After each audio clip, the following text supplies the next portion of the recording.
Hi guys, EmminentPowers here. You're probably wondering what I am doing for today's video. Normally we upload World of Warcraft videos, but today we're going to be uploading something a little bit more different. But before we get into today's video, I'd like to give a quick shout out to this particular YouTuber here, Sawman UK. He is really great when it comes to making ESO videos, Elder Scrolls Online. For those who don't know about it, you should go check it out. He's really good when it comes to making build videos. He's got great videos on how to make stuff like mag ward and sniper builds, like random clips, weapon damage builds. So he's really good at making those kind of videos.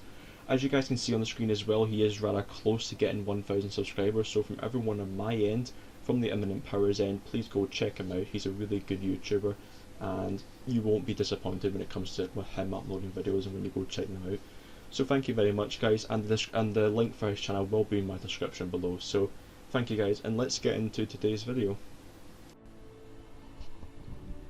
Okay guys, so now we are in the video. So this is my Warlock build. Well, it's not an actual Warlock as such like in World of Warcraft, so don't get your hopes up in ESO if you've not played it in a while. There's no Warlock class actually in the game, so we've got Necromancer, which is the closest thing.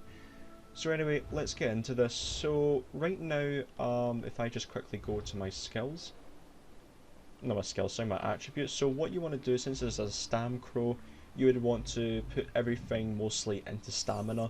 You can put like 5 or 6 points into health as such, but there you go. Then for the Mundus, you want to use the Boon, which will increase your critical damage by 13%, so very important for a Necromancer and for this Warlock build. Okay. So for your primary bar, so this would be your front bar, you would want to use Venom Skull. So this will deal over 6,000 poison damage, and for the third time when it casts, it will deal an additional 20% damage. And also well slotted, casting any Necromancer ability. Well, so pretty much it'll cast, and like the third one, it will count to like the first cast. So I kind of lost my words there a little bit. For the second ability, for Y, it would be a blast bones, but you want to morph that into the stamina ability. Pretty much we're going for all poison and disease. For the third ability, whirling blades, you want to buy that for your B ability. Launch yourself to deal over 5k damage.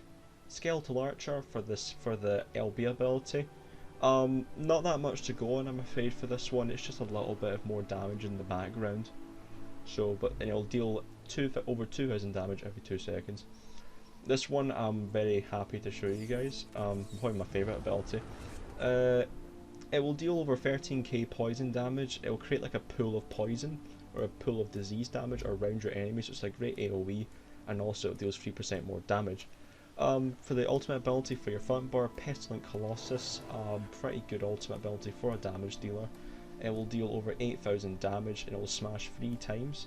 So you can do the maths from there if you want, guys, but it's also disease damage. So for this build, it's all about the disease and poison that we're looking for here. And also it will increase your damage that the players will take by 30% whenever they get hit by a poison ability from it. And then you want to just put everything into the passives for Gravelord. So it's just tuned resurrectable parts and etc. So for your first ability for your back bar is Angry Tome. Pretty much what this will do, this is like good for PvP. It will reduce your damage that you take by 8%, and when you cast it, it would make their damage increase by 8%. So a pretty good ability for you. Next ability is the Scythe ability, because everyone needs a heal ability, so get that.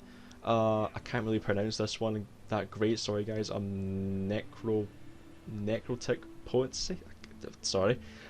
Pretty much this would also reduce your damage by 3% as well. For LB, Flying Blade, pretty good because you need some weapon damage in there as well to buff up some of your abilities, such as like your Spinning Blade. So it is 20% weapon damage increase for 40 seconds. Summoner's Armor, for the RB ability, pretty good for your Blast Bones and for your Archer. So it reduced the cost by 14%, so pretty useful to have, and it also increases your spell and physical resistance. And it also creates a corpse upon death, so you can use your poison blood pool. And again, for the ultimate, I would just use the same ultimate because this is purely damage, this build. And again, just put all your passives into the ratios and everything. So for the dual wield as well, put everything in there as well. So yeah, all the passives, just pop them all in there, just buff it all up. And I also forgot to show you guys the armor, so it's all medium armor, 50%. I'll get to the armor sets later on, and you want to put everything into medium armor because it's got the best for like weapon crit and everything. Movement, not the best, but still okay. Dodge rolls alright, I guess. But there is a lot more benefits to using medium armor, such as the weapon damage. So, the next thing, I also forgot to tell you guys the race that I'm using. There's two races that I can think of for Stamcrow, is a Redguard and a Khajiit, but for myself personally, I think a Khajiit is the best for this build, only because of it's got good recovery for health, stamina and magicka, so all three recovery, increase your health, magicka and stamina, so all three again. And for the last one, which is kind of great, increase your critical damage. That also like boosts up like the Mundstone that we've got, so it's like 20%, 23% increased critical damage as well. So pretty good for a Necromancer there. So yeah, that's all that done. So now we're going to talk about the champion point system that we're going to be using. So nothing in the tower, so don't bother about that one too much. For the lover, you want to put 100 of your stuff into the thief. I don't have 810 yet, guys, so just fill up everything that you can that I've not got 100 yet. Tenacity, increase your like stamina you get from heavy attacks. Nothing in there. Spell erosion, increase your spell penetration. Again, put that as 100. Don't put it just 87, because I've not got it like fully upgraded to 810 yet. I'm only like 560. Okay, and then for the next one we're going to be using, this is not just like the first stone that we're going to be using, like the first ones, we're going to be using stuff not just like this one here. For the ritual, this one's probably the most important, mighty. Increase your physical, poison, disease damage by 15%, so all of your damage is pretty much increased by 15%, so that is a major damage increase there. For the next ability, for the steed, so this is kind of like for PvP, Iron Clawed, all that kind of stuff, Hardy, Elemental Defender, Thick Skinned, so pretty much we're kind of getting like reduced damage intake along with our tome and everything, so everything will be like decreased damage, so it'll all be good for us on our end. For the Lord, again, quick recovery for more health that we get back from our scythe, Expert Defender for also good for PvP. So that's what we got for the like the red like champion points there. So we're gonna go and take a look at what this guy is like in fighting. So I'm gonna quickly like travel to a location for you guys. So here we begin. So I'm just leaving Betnik right now, so I'm gonna take you guys all the way down to, I'm gonna show you a good farming place that I just usually go to sometimes when it's quite, sometimes it might be populated, sometimes not, but I'll stop talking you guys so you guys can see what this is like.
Dragons in your own homeland. What are you going to do?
I actually almost nearly forgot to mention, guys, what armor sets that I'm using. So pretty much for your weapons and jewelry, so you want 4 daggers, 4 swords, 4 axes, 4 mauls, whatever you choose to be, whatever you choose. But for my opinion, I would use daggers.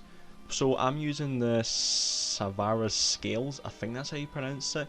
So it gives you health, magicka and stamina. Good for PvP as well, reduce your damage you take by guards. And for the 5th ability, you have a 5% chance to cause a burst of llama poison. That would deal over 1k damage of poison and an additional 7,440 something over a period of time.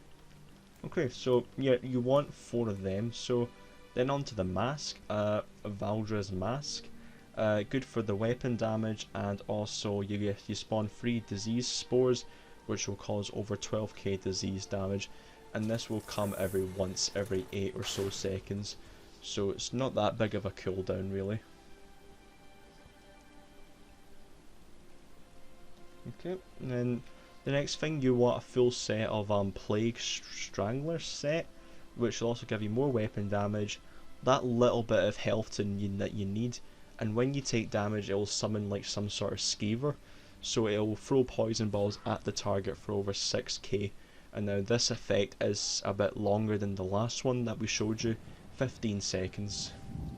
Okay, so that is the sets that you need there. So you got the monster set, you got the plague set, and for the jewelry, stamina recovery, max stamina.